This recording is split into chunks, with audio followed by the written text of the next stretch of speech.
Dovete immaginarvela con il Presidente dentro.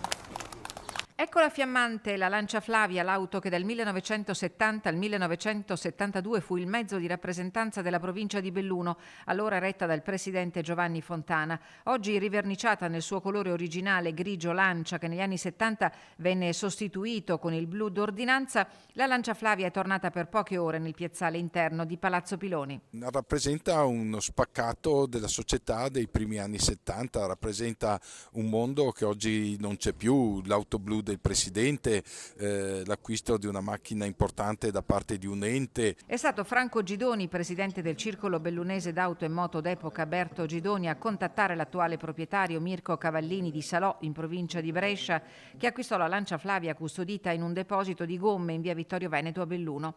Come una bella signora d'altri tempi, l'auto ha mantenuto intatte le sue caratteristiche che hanno attirato l'attenzione di appassionati e curiosi. Una macchina così oggi costerebbe attorno ai 60.000 euro, che sono cifre che il cittadino farebbe fatica a comprendere che un ente per avere un'auto. Rappresenta un mondo che aveva l'autista, il presidente aveva l'autista, aveva un altro mezzo per gli assessori con un altro autista, quindi uno spaccato di una società degli anni 70 che oggi non c'è più. A testimoniare acquisto e vendita della Lancia Flavia gli originali delle delibere dell'epoca con il visto di approvazione della prefettura, il libretto che porta il nome del presidente Fontana.